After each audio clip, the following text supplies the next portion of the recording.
I was listening to the debate on the rule about this bill, and some people did make the comment that this was not a particularly important issue.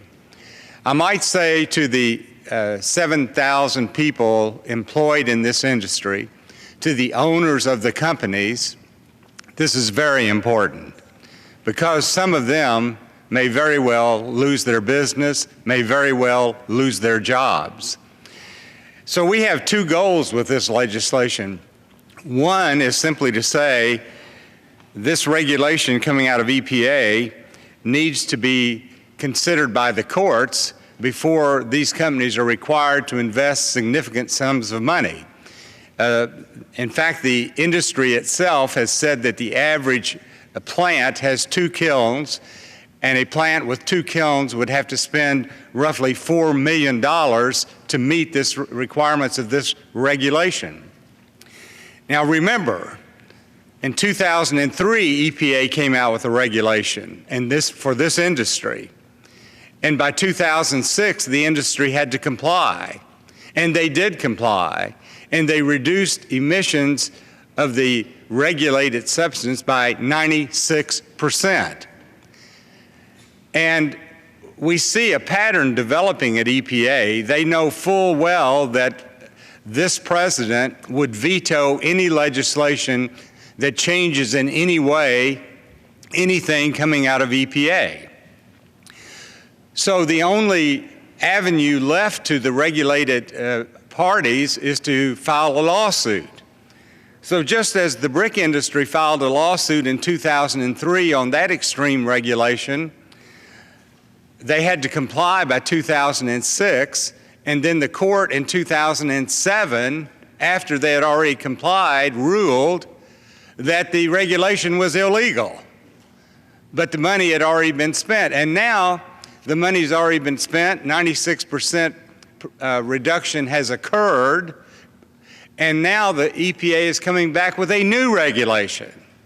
So these people involved, they have no avenue. I mean, they are talking to EPA, pleading with EPA, and EPA, as usual, is not responsive. So all this legislation does is said, we're not trying to reverse the regulation, change the regulation. We're simply saying, let the court decide. And guess what? A pattern is also developing over at EPA because they're losing these court cases.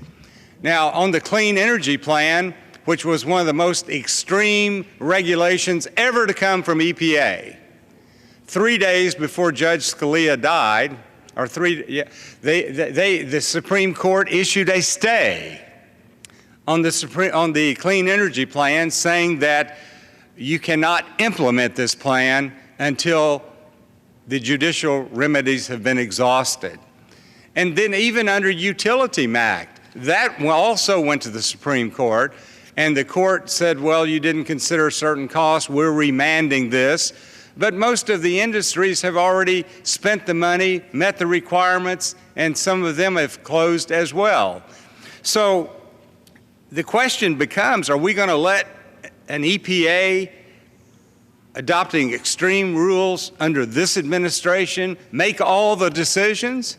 Or will the Congress of the United States try to stand up and pass some legislation, not reversing, not changing, but simply saying, since lawsuits have been filed, let's give the court the opportunity to determine if the regulation is legal or not legal. So that's all we're doing here. And I want to thank those who introduced this legislation, both the Democrats and Republicans.